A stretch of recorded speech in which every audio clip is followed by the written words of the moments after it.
Hello, everyone. Welcome to this 75th edition of ClariTea Chat. Today, we have with us Kopal Sarin Raj, VP IT of Wabtec India. Hi, Kopal. Welcome to this session. Hi, Jagdish. Thank you for calling me for this session. My tea is ready as well. Absolutely. So, Wabtec provides transportation solutions like rail, industrial solutions, and much more, which help in moving the world. Now, as far as Kopal is concerned, she is a alumnus of BIT Mesra and an MBA from XLRA Jamshedpur. She's a techie and a different army wife with two teenage sons. She stands out and is comfortable in her own unique way. But you know what really shocked me was when she said that she fought cancer without taking a break from work. We'll talk about that as we go forward. So our chat with Kopal will cover case studies about driving governance in global operations with her stint with MNCs like DuPont, valuable insights gained from the kick of customer centricity, which made a techie into a CIO. Um, insights about being a different army wife, fighting cancer without a break from work, um, and her balancing act as a leader and a mom, and much more.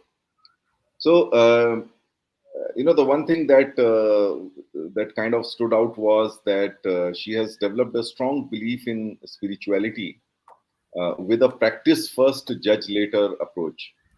So, so there's much more which is going to kind of give us insights into how her life and career have been shaped, and what has made her the resilient couple. We'll end our chat with a rapid fire, and after that, a reverse question from Kopal. So, Kopal, before we start talking of serious things, let's get some energy going up. So, what's in the name? Oh my goodness. That's a little bit of a interesting story, and I have always some fun with it. So my parents named me Kopal, and that means a new leaf. But whenever I travel or anybody calls me, they always say, "Can I speak to Mr. Gopal?"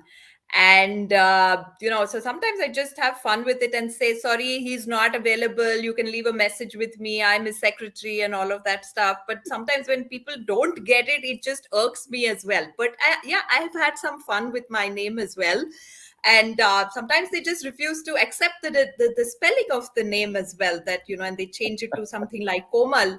And sometimes I just give up then and say, yeah, that's what my name is, spell it whatever way you want.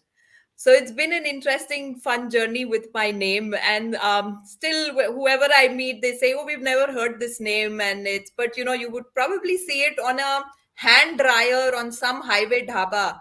There is a Kopal hand dryer, so look out for it. Oh yeah, yeah. You know what? Thankfully, I was very good in Hindi. I've been reading Hindi novels like since my third or fourth class, and therefore I wasn't like if the name wasn't a stranger to me, and it really delighted me that somebody thought of that nice rare name. Yeah, that's really interesting. I'm Gopal's secretary. Okay, so we have many more such interesting things coming up, serious as well as fun. So before we go forward, let me just call out to our audiences who have started joining in. We have CXOs, founders, IT managers, and seasoned technology industry leaders in our audience, and all of us know that technology is necessary but not sufficient to drive business performance. And the guests like Kopal who come on ClariTea Chat, they have built the bridge between the necessary and sufficient with the art of managing technologies. So thank you all for joining us for last almost 1.5 years and then encouraging us with your interactions, engagement, questions. Please keep sharing your feedback about how can we improve, what's going well, what's not going well. There's a small survey link coming up in your chat. So Sumit is sending that across. If you can please, give us some feedback, that will really help. So meanwhile, let us see who all we have here. But before I go there, may I request our audience to share your name and where you're joining from in the comment box of LinkedIn or YouTube. So let us see who all are here. Well, the first comment comes from Sumit, my teammate. Well, then we have Miraj Vashi from Bangalore. Hey, hi Miraj, thanks for joining. Yes, and ex-G colleague, of course. And you can see this comment would be there on your LinkedIn and YouTube, asking you for the feedback. So please. So meanwhile, let's go ahead. So Kopal, let's begin with a quick recap of your childhood. Right up to your first job.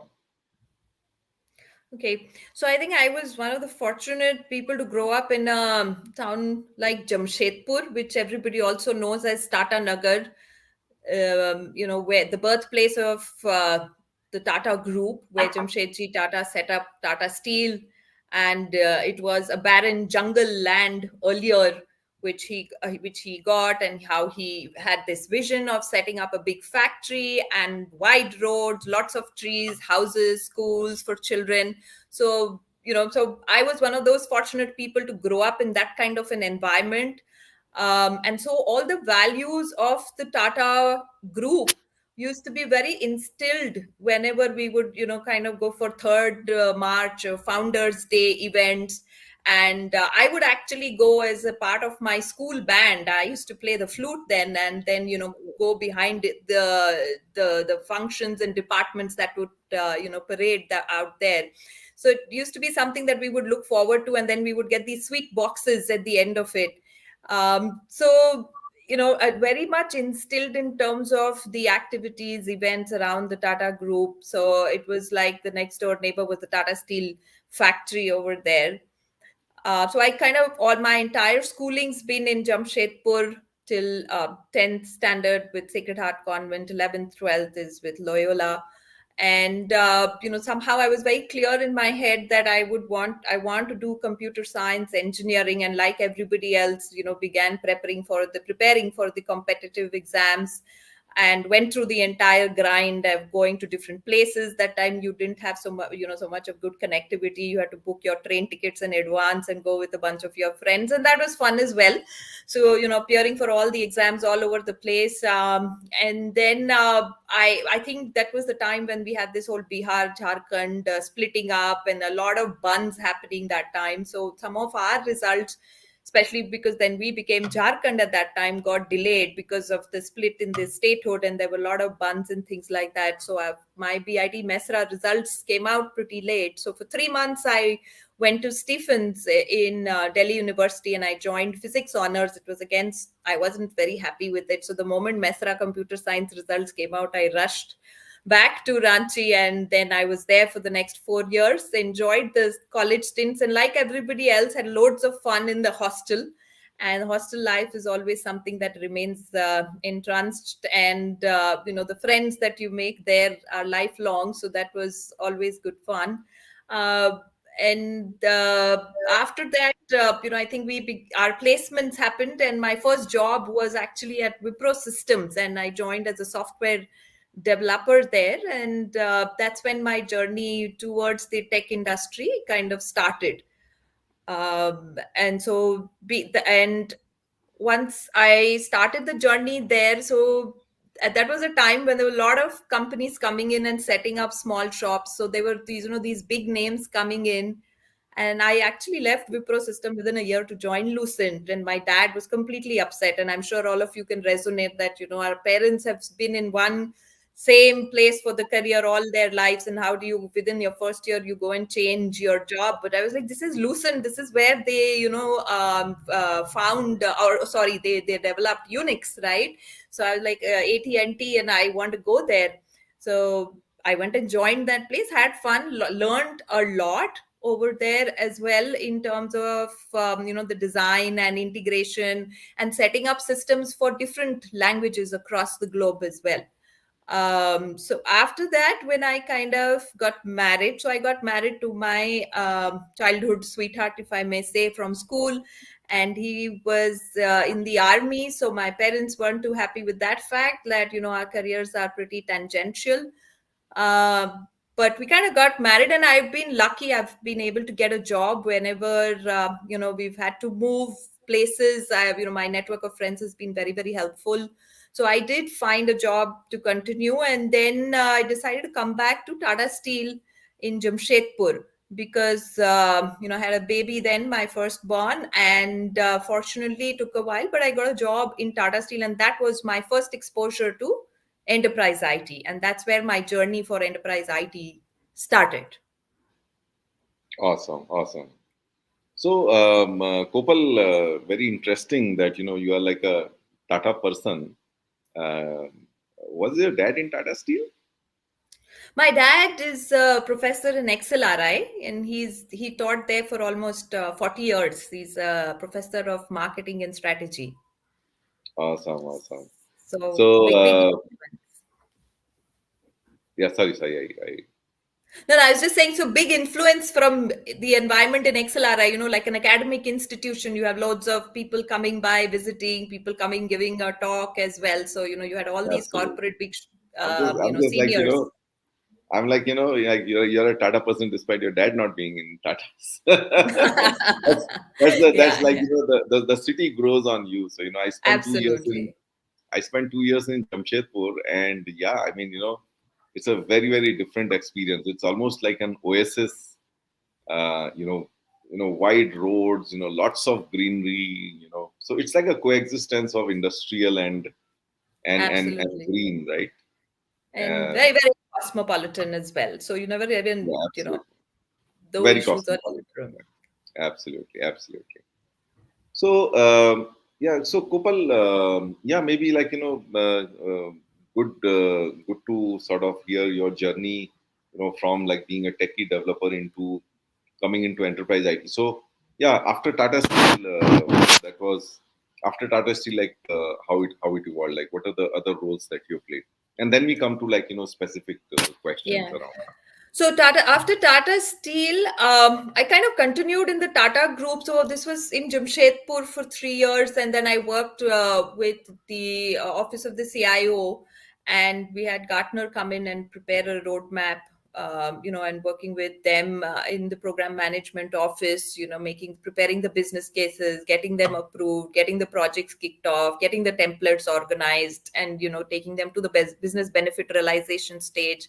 All of that was done. So there was Tata Steel, and then Tata Steel was setting up a new company called Hooghly Metco with as a joint venture with the West Bengal government. And my then CIO called me and said, "Hey, would you like to go as the head of IT for that?" And I was like, "Hey, I only know applications. I've never done anything on infrastructure. I've at the most taken a backup of something at all. Otherwise, really not done anything beyond that." But then, again, a very, very strong mentor that I had in him, he kind of made me see what I didn't see, and said, "Why don't you just psych yourself up for it, and you can learn it, and you have experts to help you as well." So I got encouraged by that. I took up the role and I moved to Calcutta because it required me to be in Calcutta and travel up and down to Haldia, which in West Bengal. So I was working out of Tata Center in Calcutta for the next 6 years, setting up this completely greenfield site, going back and forth from Calcutta. And I think after, I mean, so, everything from the SCADA systems upwards to SAP, ERP, Gate Pass, visitor management systems, HR systems, everything that is required, data center, LAN, WAN, telephony stuff that was required then. After that, I worked on the CRM project for a while. Then, we had kind of matured in the journey of setting up the SAP ERP there. And the next one was, and we had set up APO as well. We were looking at CRM. And then I moved, my husband got posted to Hyderabad, and I looked up, and as they say, when things work out, they kind of work out perfectly. Otherwise, you can keep beating your head and nothing happens. You won't believe the day my husband got to know that he's going to be posted in Hyderabad. I just looked up the Tata Group, the career portal, and there was an opening for head of IT at Tata Projects, which is an EPC company, and they were looking for a head of IT, and I kind of jumped at it, and I got, I reached out to people, applied for it, and got, we interviewed for it, and I got the job, and then I moved to Hyderabad there and worked at Tata Projects again. We did a lot of interesting work, and the CEO and it was very, very encouraging and supportive. We did a lot of work with IBM then to put up the roadmaps and strategy together. That was for the next 3 years. And then DuPont was setting up a shared service center there. After that, so they wanted to set up the ERP and non-ERP application support completely out of India for all their applications. So we needed to hire the team, set up the processes, set up the tools. So, and DuPont was something that, within Tata, we benchmark a lot. And I thought that's a good space to go in and learn again as well. So, and in fact, it was, and I mean, it was like a university for me. Again, I mean, there was just so much to learn on all aspects, people, process, technology. It was amazing. And the way they handled and managed these things just to ensure that they are successful, there was a lot of learning for me there. After that, I had to, my husband kind of got moved to Bangalore and around Bangalore, not even within Bangalore. But then I looked for a change. This was probably the first time I looked for a change to see if I could do something different and go back to the R&D world, because I felt, the developer in me kind of came back, and I went in as director of engineering, product development, and, the Scrum team, Agile teams, DevOps, all of that work for the next 5 years. Was an interesting space as well. Again, good learning for me, because when the opportunity at Wabtec came up, I had got the exposure to all of the facets and areas that Wabtec had, and I think it was a good fit for me. So that's where, all the dots connected in my journey so far. Awesome, awesome. So, I mean, just to kind of like recap quickly. So, you started as a developer, worked in like this global, engineering space, and then moved to Tata Steel in internal IT, and then got out of your comfort zone to manage IT for an entire plant, and doing all other things like infrastructure and even small little systems and all that, and then husband's transfer moved to Hyderabad, another transfer moved to Bangalore, and in between picked up some really good assignments around in terms of industries, from steel to EPC, and then then MNCs, learning the global processes. In fact, like just to kind of this resonates with my experience when I joined GE in 2017. I think my I was always like studying its processes. What makes it global? Because I had this hypothesis that it's your systems and processes that make you grow, that make you global, because they are the ones who bind you despite you growing bigger. And yes, that was the real validation, and like some real, I would say, learnings True. into how your processes are. In fact, the processes first, because the systems can then come and surround those Right. processes. Yeah. Yeah, and just for all of you who probably didn't get it by now, uh, you know, uh, Kopal succeeded me in Wabtec. So I was in GE Transportation. Then GE Transportation was bought by Wabtec. That is when I decided to come out of corporate life, and then Kopal succeeded me a couple of months later.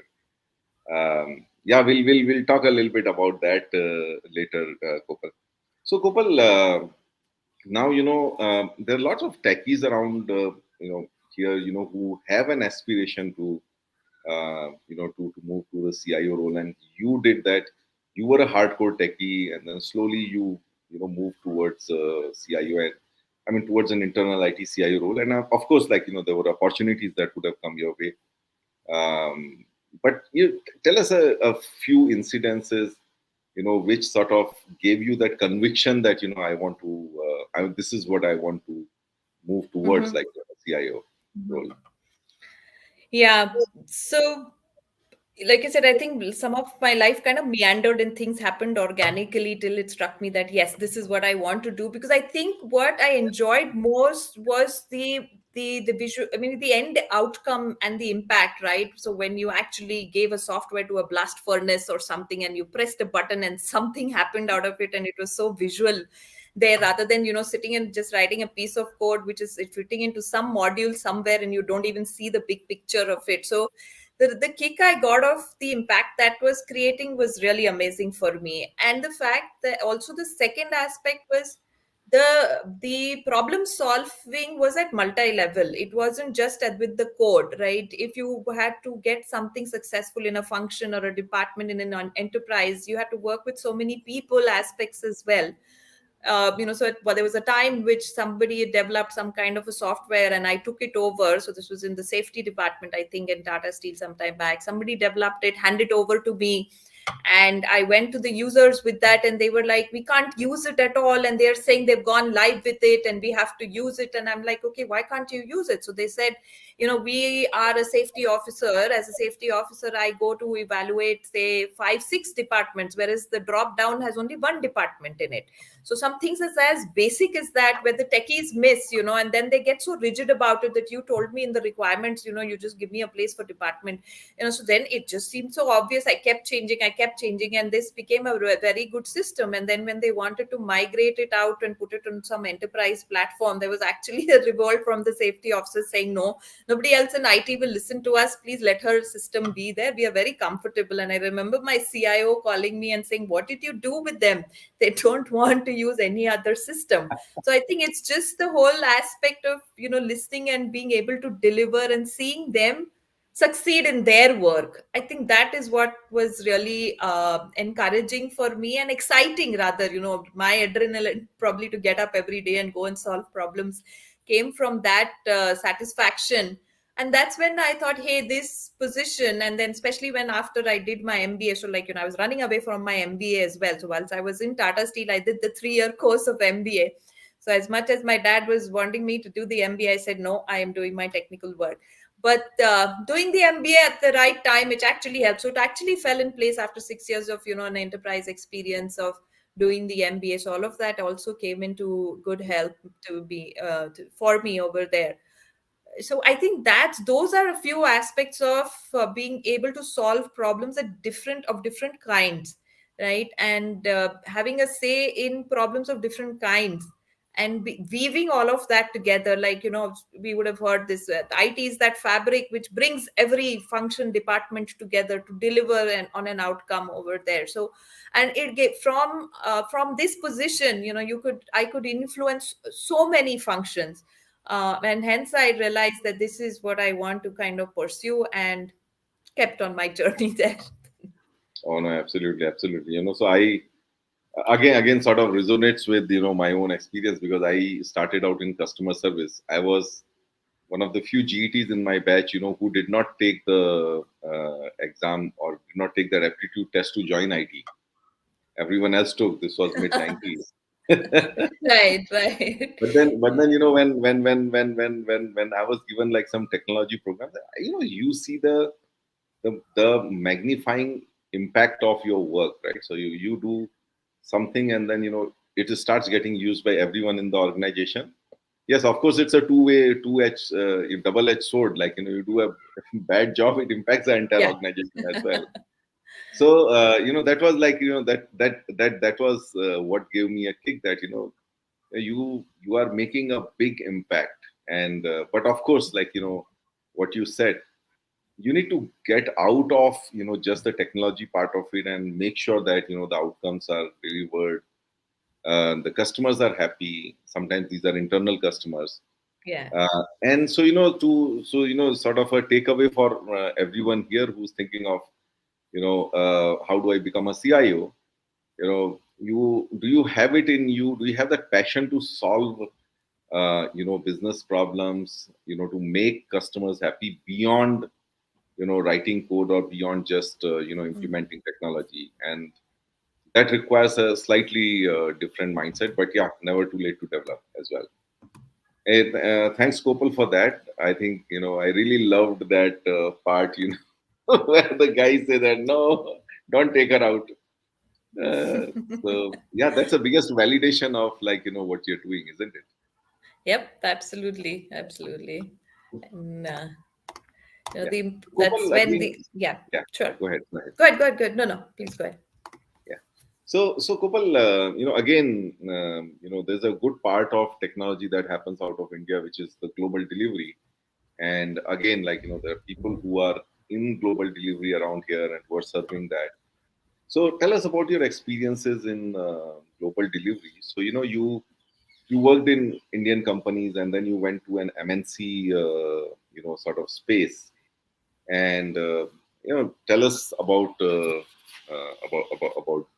delivery experience, and what makes MNCs MNCs. Like, what is it that you learn there?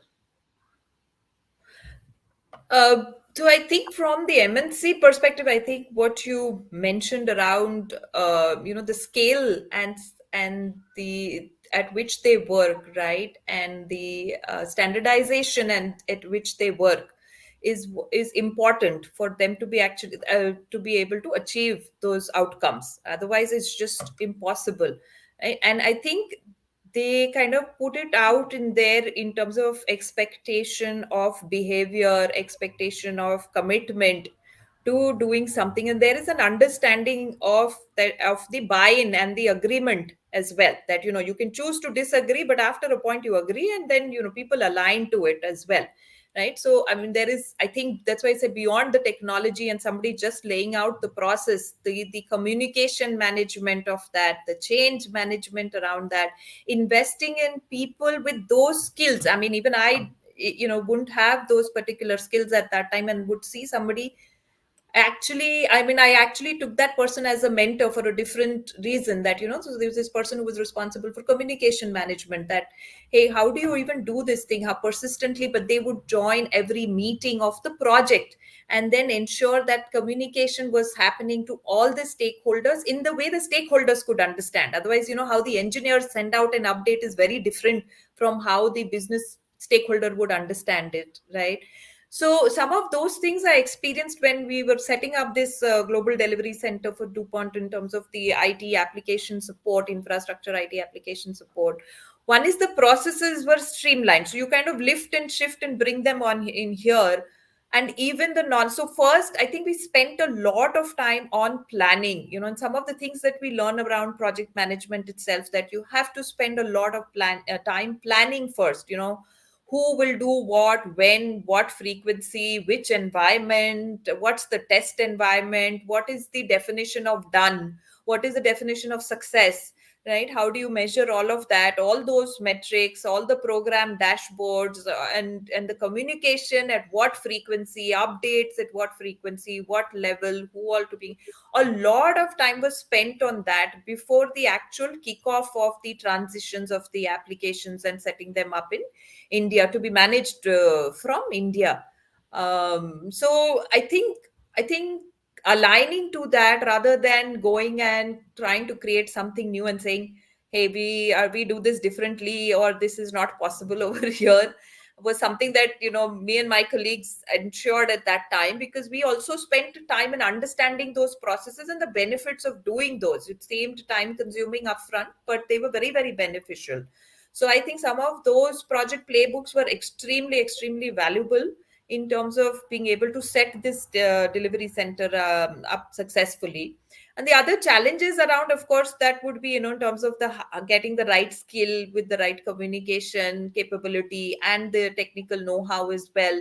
And sometimes, obviously in India, the reason why we have so many more managers is also because the communication gets a little weird down the line. So they need to have somebody who can combine and synthesize and communicate that to somebody in the corporate office or wherever the project is getting executed from, right?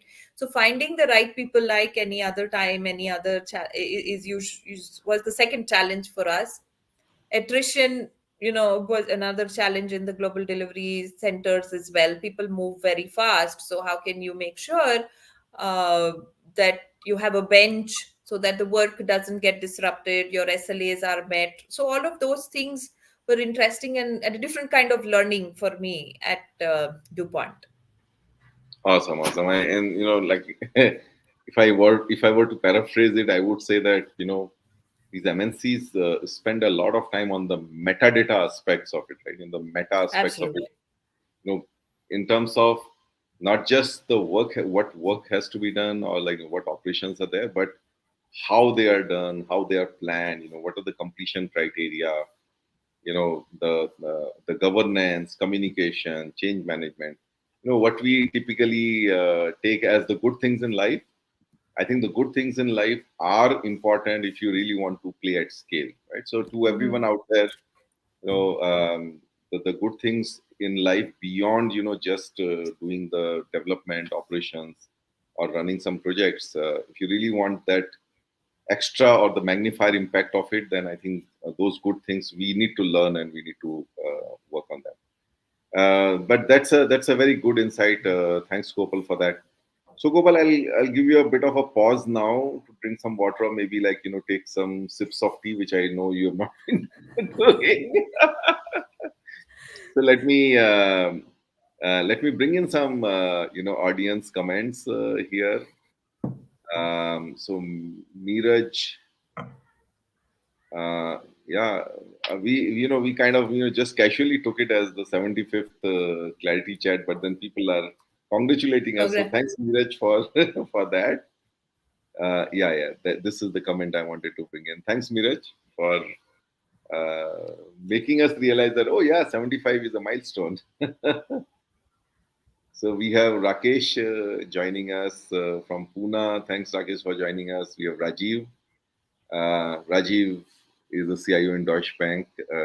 Thanks, Rajiv, for joining. And we have Shiva, a good friend from Chennai. Shiva, thanks for joining. And yeah, thank you for the compliment. And yes, as Sumit has posted a comment to all of you, any questions, please feel free to ask. We have some really interesting stuff coming up.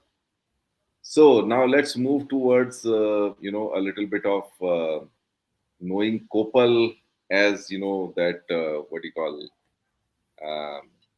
as a multifaceted person, being an army wife and being a corporate professional with a husband in army who had been a lot on the front and all that. So Kopal, you're a unique army wife with a corporate career. Tell us how it has been and how you think of your own uniqueness. Well, I kind of didn't fit in from day one, but I had kind of fought and got married. So I had to keep quiet and just, okay, just kind of put my head down and walk the way, whatever I had selected. So, but unfortunately for me, it's like I said, my network of friends has been great. I've just been able to get a job wherever I need. My husband was moving, and I've been able to work for the last 25 plus years now. So I remember the time when, so I was in Coimbatore and I would go to work and then come back. And then there would be these army parties. And then there was this welcome, obviously, after getting married. So there's this whole tradition of, getting welcomed in that. It was very overwhelming for me. To go in there, you have to sing a song and then, so then you have to stand in queue, and then there is the senior who comes. So obviously I was, for the first 6 years of, this was about after first 6 years of my career, where you've been, as an engineer techie, you just call everybody on first name. The army setup was very overwhelming for me at that time, where everybody's a senior person over there. So this brigadier standing there, he told, when I introduced myself, he said, "You've made a big mistake. Why did you get married to him?" And I was like this new bride, just I started crying and howling that time itself, that how can somebody say something like this to me? What Oh, did I yeah. do? What have I doomed myself to? And that was so depressing for me. But then I realized, yeah, I don't fit in, but that's how it's going to be for a long, long time. And it's been both ways. I've been fortunate to have people, so I used to get pulled up otherwise if I'm come late from work and then rushed into this party, and if I'm sitting and yawning away as well, somebody would pull me up for that, and not to, and I would have somebody looking at me. But things have also changed within the army, so that has its, the decorum has its own reason for being there. The traditions have their own reason for being there. The actual bonding and camaraderie does develop from that. You have certain rituals that you go through, and then you bond better through it, through the journey. But so I realized it's going to be a little different and difficult for me. But fortunately, in my journey, then I met another army officer lady who works at IBM, and she was in HR at IBM. But she kind of now helped me navigate the environment a little better, and I learned how to manage both of them a little more successfully as well. And then, of course, after that, since most of the time my husband was away, going, our summer breaks were always at his locations as well. So sometimes I've actually have, stayed 2 months at, maybe Leh, Ladakh, Gangtok, Sikkim, Rajouri, and, taken my laptop looking for the net where I could sit and work and get onto the call. And then fortunately, I've all, suppose superiors, I guess, because of, if you deliver, your superiors, are, then leave it to you, that, if you go anywhere, sit anywhere, you can deliver, all those things, then didn't trouble me so much. And, were never a hassle for me to just pick up my, so I have two boys, so and they were smaller, then pick them up and then go and sit and work out of Kargil as a location as well with my laptop. So, it used to be fun, kind of managing both environments and quickly getting into my sari for the evening dinner or something over there. And then over a period of time, it just became it's just one of those aspects. And then, so just even when I would move, let's say, to Tata Projects, Tata Steel as well. In fact, when I joined Tata Steel, they thought, I'm a developer, why are you here, you should be somewhere else. And I'm like, again, the same question, but never mind, I'll see where this journey goes. But every time Tata Projects, when I joined, they were like, why are you here, you should probably be somewhere else. I'm like, why does that happen to me all the time? Now nobody asks that anymore, but I guess I proved my journey over that. But it used to get unnerving over there. But I think I used to kind of drown myself in the challenges and work, and be only mindful of those, right? And whatever needs to get done, go home, spend time with my kids, and kind of make sure my time management, I prioritized my stuff, very clearly. Work and home, that's it. So, as many official engagements after office hours, I probably would not go to those places at all, because I had to kind of manage my family as a single mom, because you didn't have, I mean, now we have things like the mobile phone, and so if my husband's not there, he can help me with the billing and all of that, at least pay the BSNL bills, which you could not do earlier, right? So there were so many things one had to do, stand in line to pay your bills and all of that. So managed, I think I had to be on, on my toes to manage my time. And I had my support from my in-laws. I'm very grateful to them, and my parents as well, very, very grateful to them for helping me manage both these scenarios. No, that's awesome, Kopal. So, like a few thoughts that come to my mind. One is definitely that, where there is a will, there is a way. Absolutely. So, I mean, you were very clear what you had to do. You wanted to work, and then, then it doesn't matter whether your husband is in the army, or like, what others say.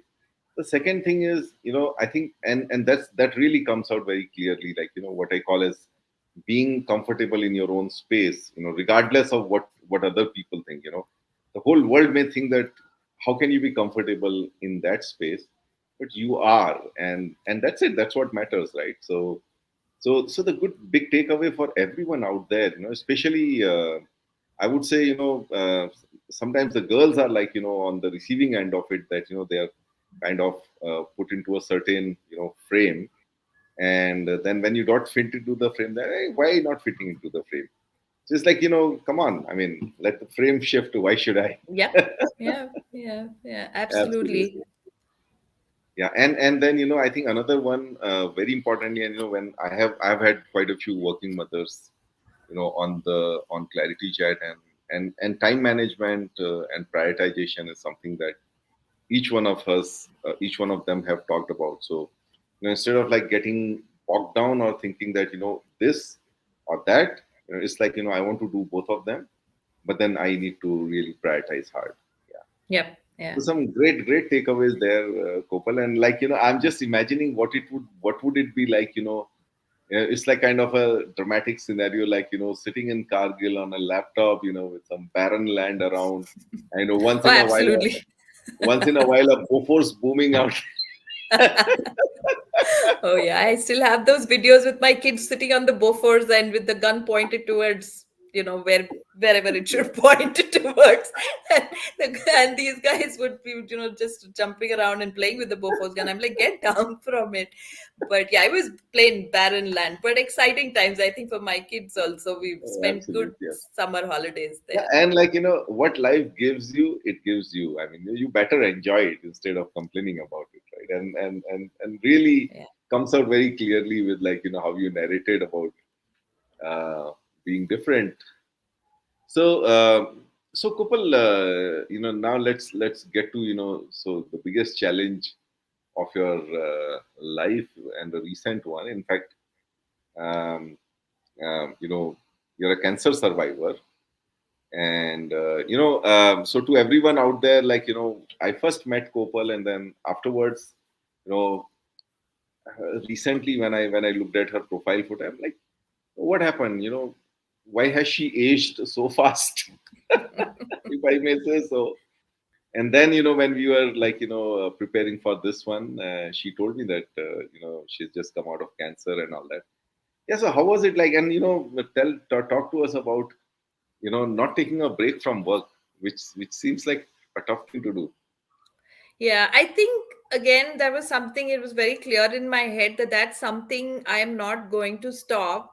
And again, I was fortunate. The reports came out, and it was still not clear, the which way it would go and what would be the reaction. And again, one just has to deal with. Again, we kind of sat down and said we're just going to do whatever the doctor is asking us to do, put the full faith and trust in the doctor, and follow the instructions and keep giving feedback to the doctor. But the one thing I was very clear in my head, I don't want to stop working. I want to remain engaged mentally, and keep myself distracted rather than from the illness. So of course there were times where physically I just could not do anything, because the chemo gets pretty overwhelming and is pretty traumatizing at times. So there were weeks in between I couldn't, but my superiors were very supportive as well, and they said, fair enough, you join all the meetings so that you feel you're still part of the system and you're part of the organization and all of that. So I said I don't want to take leave. Whenever I take leave, I would just go into the leave system and just put in those dates when I needed to do that. But so, and then of course I made a plan with my direct reportees as well, and my team members as well, in terms of how they could continue to provide support, or how if they needed to reach out to me, and they would be specific. But so they stepped up a lot for me as well. So there were some very intensive hands-on kind of projects which they kind of completely took on. And again, like I said, we planned it out thoroughly so that the execution would become easy for them. How do you report out each day, how do you understand there is progress that is happening each day. So I think the fact that I was allowed also to remain engaged was very comforting for me, and gave me the confidence to deal with it, because mentally then I was not drowned in that illness and just thinking about that 24/7. So yeah, many people just never even came to know about it, except yeah, you tend to lose your hair in chemo and then you have to wear a scarf. Then people started asking, oh, what's going on over here? So, but then I finished it all this year in March. The treatment was done, and after that, I kind of then caught up with whatever is happening at work. But I think that's what kept me anchored, through this trying time. But what about the family? Because I mean, last year I lost my brother-in-law to cancer, and then the only thing that is on everyone's mind, and that kind of everyone keeps reminding each other without even saying anything, is the dreaded word. So how was it on the family front? Um, so to the kids, we told them only once we knew, because with cancer, there are so many probabilities and protocols that are there. So, and it was pretty confusing for the first 30-45 days. We just said that we just need to get some tests done. So the kids were kind of left to go to their college, school stuff, whatever they were doing. We kept life as normal, as much. And then once we got clarity of what is the treatment line of treatment, that's when we shared with the kids. And of course they were upset, when they heard about it. But then I had support from my, again, they're very close to their grandparents. The kids are very close to their grandparents, so they came down for a while and they were with the kids. And then my parents came over as well to provide support. Of course, just their physical presence as well was very, very calming for the kids as well. With my husband, it was more like, I mean, the Fauji chal, or the officer's chal, he was on that left, right, and I also just followed him, left, right. First chemo, second chemo, third chemo, jitna karna hai, you finish your 16, then radiations. It was almost clockwork like that, when you get knocked out sometimes in between. But I think my husband has this good sense of humor as well, in terms of keeping it light. And so we would really just talk about everything else rather than this as well. I remember one time, you can't tolerate anything. It's a sense of smell gets really bad, and he would order the caviar and those kind of things in the hospital room, and I'm like, you please go out, have some mercy on me. So for him, he just kept it like that, and we were just having fun as much as possible, which is keeping it light, keeping it simple, dealing with it as it came on to us. So I think that Yeah. helped us. So yeah, I think what kind of just reminds me that we basically, it's our mind, and it's our imagination which makes it worse than it is.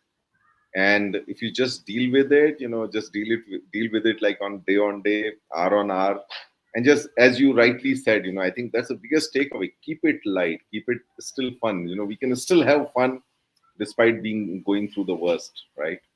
Yeah. So amazing. So Kopal, I've got some compliments coming your way. So uh, Mr. Rakesh Belwal is a Thank professor you. in Sohar University. I met him when I was in Muscat last week. So his compliments, amazing journey. Hats off to Kopal. And then I have a comment coming in from Amarinder. Lots and lots of best wishes to you and your health. We have so much to learn from you. Absolutely. I agree, Amarinder bhai. There's so much to learn from just this experience. See, that's the stark difference, contrast, Kopal. The way you are talking about so matter of factly, and what people understand what you have gone through. It's like, heads off, like, yeah, that's the way to live. Okay. So, So an attempt is always there. Definitely. absolutely. Absolutely.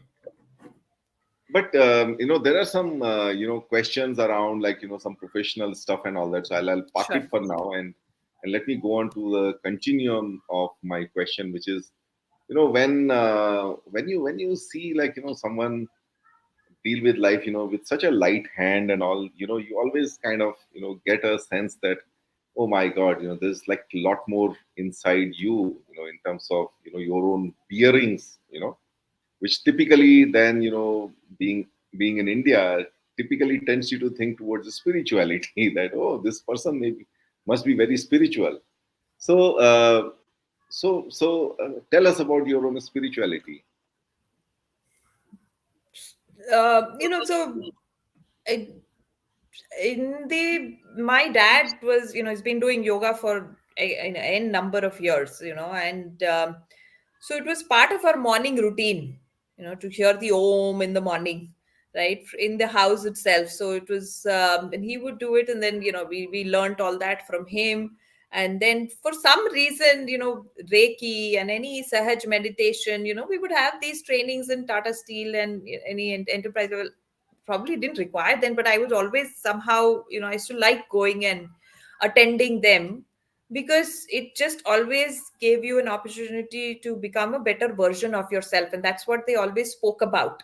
How do you try to have more control over yourself? How do you try to react or behave to any situation, make it positive? So there was so much learning about all of those aspects, which they don't teach in school as much, right? And that's the critical aspect or one of the life skills in terms of dealing with life. So I think that also kind of laid a good foundation for me. And also the fact that, then of course a lot of influence, if I may say, from my in-laws side. They are into art of living, and then a lot of times I've been able to go to Guruji's ashram, and just, and I'm sure there are a lot of other speakers as well that they say similar things on how to deal with life there, right? So continuing to believe in that strongly. And it is important to center your mind, and the more control you have over your own reactions, your own self, you're able to live a better life. So I strongly believe in that, and whatever one can do that to achieve that. And it could be different things for different people. Everybody has a different trigger button, as they say, what makes you feel that way, right? But something that may helps you be in control of your life better. I think spirituality helps to do that. That is why, any time that I can spend on myself, my mind, it's very helpful. Absolutely, absolutely. And I think there's a sort of um, there's a dimension of spirituality that, whenever you do any of these practices, whether it's any kriyas or meditation or pranayams and all, it's actually me time. So you Absolutely. you have a lot of time for yourself, and subconsciously your brain kind of just realigns and, like, adjusts itself, and that's very important actually. So thanks, Kopal, for that. Now let me go on to some of these audience questions. I Mhm. have lots of them by now. So let me begin somewhere. So we have a question from Biswajeet. Uh, wait, yeah, okay. So question is, did you deal with a biased mindset from abroad that these set of works cannot be done in India? And if yes, how? This Yes. question is even relevant for the current.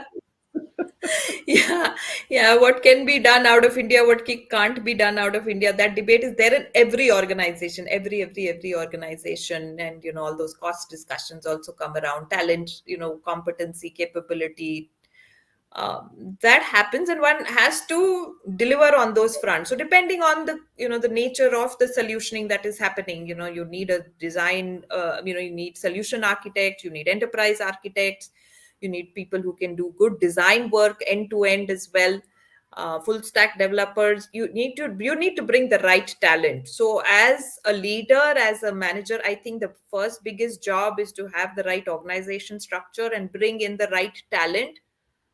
And sometimes the right talent is expensive, and that's a conversation to have with, whoever you need to get the budgets approved from. Those are difficult conversations, but those are required as well. And because I know, again, the same thing happens, if this person is costing X, then the same person probably costing very close to that in the US or anywhere else as well. Those kind of discussions start quickly as well. And then when you're just looking at low cost country in terms of India. But I think one has to fight that battle of getting the right talent into the team to be able to deliver, and one has to stand up for it and deliver. So if you say no, I'll find an architect, you'll have to hire, and you have to hire day in and night to get that architect. So yes, Absolutely. biases are certainly there, one has to fight it. Yeah, and I have seen, again, kind of connecting it with the work that I did in briefly in GE for a couple of years.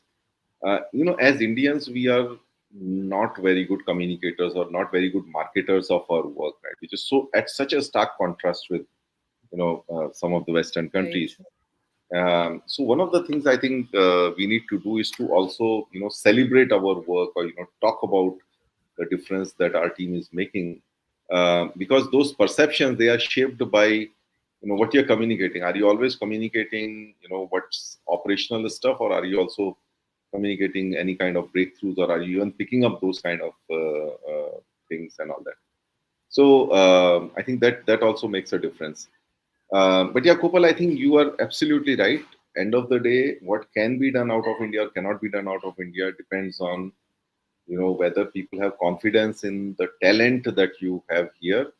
So you have to go after. Of course, it's a lot of negotiation, convincing people to hire that kind of talent. But once you have that, then I think all those questions do get addressed. So let me pick up some other stuff here. By the way, another one. Now, again, from Biswajeet, this is a compliment from him. Amazing strength and perseverance displayed by you. Lots to learn from you always. I've got another one here from Shanti. She looks prettier than what she was, and she's more lively. Runs always to get the job done and never gets tired. She really inspires me so much. So, is she a colleague, Kopal? Yeah, she's from Wabtec. Ah, Hey, okay. Shanti, thanks for that. Oh, yeah, Shanti. Awesome, awesome. Yeah. So then we have a comment from Bhupendra Pant. He hosted me in Oman, and Ah. I hosted him on ClariTea Chat, and he conveys his compliments. And now let me come to another question. Okay, so this is from Amarinder. Yeah, it's like such an odd thing for one, for Amarinder not to attend a ClariTea Chat, and second, Amrinder not asking us a question. So thanks, Amrinder, for that question. Keep the ritual on, man. So his question is: any lessons from army life and culture that you applied to your professional life? Actually did. I mean, I'm just talking about the same discipline. So, when in the army world, there are lots of SOPs for everything. So the process procedure for any communication going out, it's not simple. You pick up a piece of paper and write something and send. There is a format, there is a way to present it. And earlier, again, like I said, when my techie engineering days, I was like, who does all of this? And then, the presentations that they make also, they would take time. If there is a visit that is happening, they are working late into the night. And just being particular about the process, because again, it's a huge organization, right? And bringing that learning, and again, the playbook aspect of things is something I have brought into my professional world as well, that some things need to be done in the same way, so that at least that's the only way to be able to repeat it and scale it. So that's how, I think those aspects I would have definitely got in. Oh no, absolutely. And since we are talking about it, let me tell you my sister-in-law, my wife's younger sister. Her husband is in the army, and so somehow we have been fortunate to be in the same location a few times, and I've watched them very closely. So two things really resonate. One is the detailing and the hard work that my co-brother puts into everything. It's like there's like so much of detail they go into, and there's so much of, I would say, documentation, or like you don't leave anything to anybody's imagination. I would call it as rigor, right? The rigor Yeah. in whatever you're doing. That's amazing. Of lots to learn from that. And the second one was like when we were talking about the sort of the duties and responsibilities of an army wife, and everything. I see that pressure on my sister-in-law as well.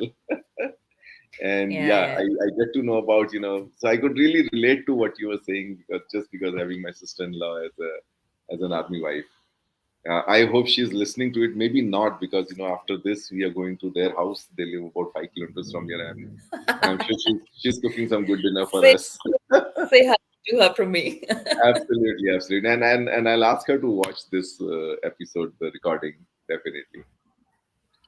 Yeah, so a great one, and like we are just on the hour, so we have like I'll take another 5-7 minutes, Kopal. We have just like the two fun endings, remaining here. One is the rapid fire, and second is your reverse question to me. I call it the revenge question because I've been asking you all the questions, so like you deserve a little bit of revenge from that. Okay, so so let's get going. And by the way, like to all my audience out there, if you have any rapid fire questions, quick one or two or three liner responses that you need from Kopal, please go and shoot them. I'll bring them up. So, Kopal, the first one, when did you realize that you have to be in computers? So I had a teacher in the eighth grade. So it was the first time a computer science teacher came in, and she would want us to write these algorithms, like the Fibonacci series and all of those. I'm forgetting the standard names, but then I used to keep solving those very quickly, and then that's when I decided this is a fun area for me, and it's real. So that's what करना है तो यही करना है, नहीं तो और कुछ नहीं. Awesome, awesome, yeah. And as a college student, what was a side hobby or passion? So side hobby during that time, they used to have these ham radio trainings and sessions and evenings that we would go, and so there were obviously no, this is pre-mobile era days, right? So we used to go to the ham tower every evening, sit out there and try. Of course, first learn the whole thing, pass the test, and then after that, sit and try on every frequency. So I never caught, but there was another friend of mine, a senior, who actually discovered somebody else he knew, in their family network somewhere in Middle East, and the way we celebrated that day, it was amazing. Just the fact that you could reach out to somebody so far and so quickly in that manner and be able to communicate, that was great fun. So ham Awesome. radio was my hobby that time. Oh, that's awesome. And I think nowadays we have so many other distractions. But yeah, I remember reading about ham radios in Reader's Digest actually, and how people connected worldwide with each other. So there is another rapid fire from Biswajeet Kopal. This is: do you fear anything? Biswajeet. This is my friend from Spirant days, I think. Ah, Biswajeet. okay, okay, okay, okay. So what do I fear? But I'll tell you what I fear today. I fear my 16-year-old today. Just getting through to talking to him. He's in this, bad teenager phase that it is. So hoping, that gets over. So yeah, for all I can do, that's one place I can never have a breakthrough. So I fear him today. I can relate to it. I've got an 18-year-old, and somehow like I'm like I can communicate with everyone except him. True. Just nothing helps there. I know, I know. So yeah, your message for working mothers. My message for working mothers, please stay afloat. There have been times when even I have told myself, I don't need to get promoted. I don't need to, do the best project and raise my hand maybe during these 2, 3, 4 years, when my kids were really small. It's okay. Just float, because you need to be mentally engaged. That's you, that's your personality, and you're going to miss it a little later. So please don't give up. And personally, I also have tried every time. I've had team members, ladies in my team, saying, hey, I can't manage it, my child is sick and there is treatment required, etc. I've encouraged them to always just go on a sabbatical, because they're so good that it's, by the time, even if you hire and you retrain, by the time they come back, they just start so quickly as well. So I've been very particular about it, and so reached out to the stakeholders to make sure those people have the right support to stick around. So please stick around, don't give up. Absolutely, absolutely. And if needed, take a break. I had Asha, from GE Healthcare, and she was like, so comfortable saying that, what, I planned my first child. I decided to take an 18-month break. I mean, no work, right? Just want to raise a child. Second child, I took 18-month break, and she heads the global analytics, for GE Healthcare. Right, I was like, right. the assuredness with which you plan, so you have to have that confidence to to make your own plans, and not have that FOMO of getting left out, being left out, Correct. right? And I think, like you said, to share about your plans as well. I think half the time people are a little uncomfortable doing that. There's some hesitation, nervousness doing that. Just talk about it. Everybody is a human being. Everybody's gone through similar problems, issues. Just talk about it. You will get support. Absolutely, absolutely. And maybe my last rapid fire question, Kopal. So you want to talk about our first interaction? Oh, that was a very good one. Though I've heard about you earlier, like I said, when you were in Tata Motors as well, we used to go for these TBM assessments. So I was a part of that group of assessors, spending 2 weeks, long nights everywhere. So we would know who's the, CIO where and what's happening. So I've always heard of you, Jagdish. And yeah, when I came to Wabtec, and I heard somehow I couldn't align my release from my previous organization to join Wabtec before you left. So it was very kind of you to reach out and say that you'll come over and help in transition. So I think that's the time we actually first sat down and spoke. So I'm really really grateful to you for that. But that was an interesting conversation, and just obviously things are so fluid everywhere, and you have to come in and manage it as a leader of the setup. You at least need to know some nuances, and that was very helpful to me, Jagdish. So thank you so much for that. Like I was like, I was so uncomfortable because, I mean, it has never so happened that, I've left something hanging. And it was like, there was a big team out there. There was a new transition to a new office and all of that. I'm like, you know what? I mean, when you're coming and managing that, you got to know that. And when the formal channels didn't work, I just reached out directly and I said, Kopal, yeah, let's have a talk. And yeah, Yeah, it was I really wasn't very nice of you. no, but I think that was a great conversation, knowing each other and all of that. Yeah. So, Kopal, your reverse question to me. Reverse question: are you going to take a break after this? You with 75 is a great number. I didn't even realize when the invite came. I'm like, oh wow. So how's that experience been? Is there some learning from us that you can give to us, Jagdish? I would always be wanting to know. Is there, like, from your experience, you've been in this corporate world. You're an exceptional professional in this area. There are blind spots that we all deal with. Any particular trick to handle those kind of things, especially with business stakeholders as well, right? You're sitting and having conversations, but what it is, whatever they are sharing, right? But beyond that, there is again still so much to read. So I just be interested in your journey so far. How does one pick up on certain blind spots of the organization? Anything that you can Yeah. share So around that? I think no, that's a great question, Kopal. And I think the important thing here is to be self-aware. We basically typically I see people getting boxed into a self-image. This is what I am. And this is the best I can be. But like if just get out of it, be self-aware. And so what happens when you get out of the box and you're self-aware? Then you're picking up these fine frequencies. So our antenna can pick up only those much frequencies that we are receptive to, right? So you start picking up those. So I'm always like keeping an eye open. Like for example, there's like one. I'll share an incident. I had like a good run and good feedback and good, I would say, interactions with everyone except one stakeholder, in the organization. Someone in Pantnagar, very unhappy and very vocal about it.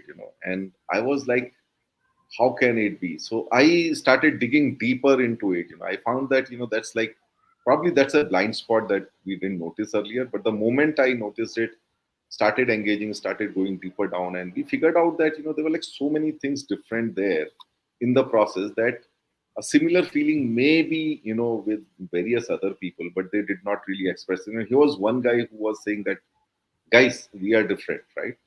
Hmm. And because it was the latest plant and there were many things different, and then we started picking up those nuances, which was like nowhere there in the formal world. Everyone else will tell you from headquarters that everything is the same. And then we kind of made a difference, and that guy actually became our biggest advocate later on. Yeah. But it's like, not to judge other people, and just take feedback for what it is worth, and use those, I would say, direct and indirect feedback mechanisms. Like, for example, another one was this annual user feedback survey I used to run.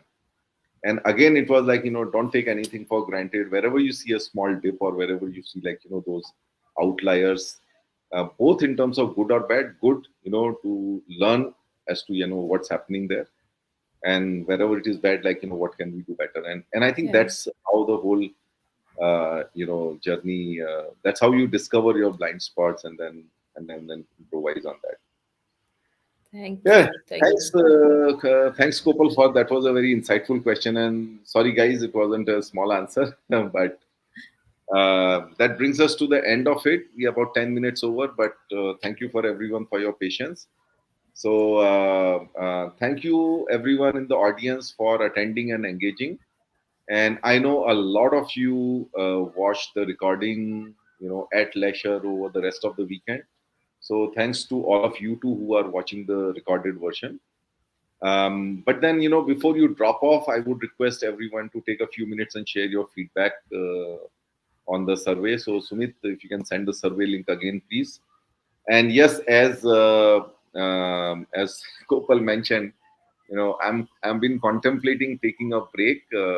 So I'll sort of announce that later. There's like so much of value that I get from it, that I'm very hesitant not to. I mean, not to stop it, but then it also takes a lot of, I would say, time and effort and preparation. And right now, as we are building Flock and Go, it's kind of like, creating certain conflicts.